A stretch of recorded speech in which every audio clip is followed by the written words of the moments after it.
पहला number question है आपके बोर्ड पे, सबको दिखाई दे रहा है ना? ध्यान से कह रहे हैं कि निम्न में से कौन खरीफ की फसल है। ठीक है, यहाँ पे दिया है चना, दिया है धान, दिया है कपास, दिया है और ये क्या दिया है जी? बी और सी दिया है। तो बी और सी दोनों हो जाता है, बी और सी। दूसरा नंबर है निम्न में से कौन रबी की फसल है। तो रबी की फसल कौन सी है जी? चना हो जाएगा। कौन हो जाएगा? चना।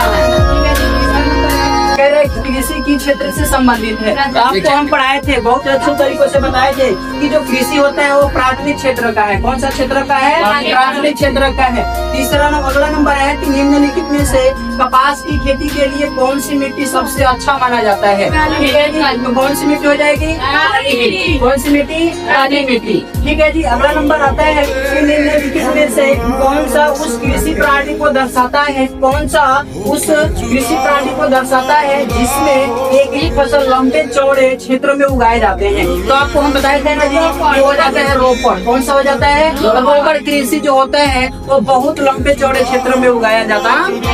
ठीक है जी, अगला नंबर आता है कि निम्न से कौन सी रबी की फसल है।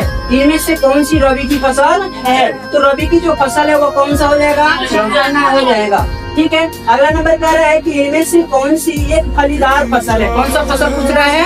फलीदार फसल। इधर दिया है मोटा अनाज, इधर दिया है तिल, इधर दिया है ज्वार और तिल, लेकिन ये नहीं होगा। कौन सा होगा? दाल हो जाएगा। क्या हो जाएगा? दाल हो जाएगा। ठीक है जी, 9वां नंबर है कह रहा है निम्नलिखित में से किसको सेवा क्षेत्रक भी कहा जाता है। निम्नलिखित में से किसको सेवा क्षेत्रक भी कहा जाता है। तो सेवा क्षेत्रक में हम आपको अच्छे तरीके से बताए होंगे कि तृतीयक जो क्षेत्रक होता है ये किसमें आता है जी?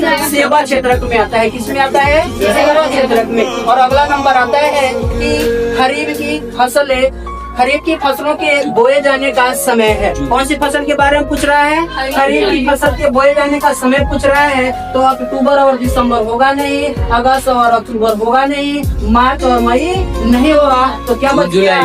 जून और जुलाई। और लास्ट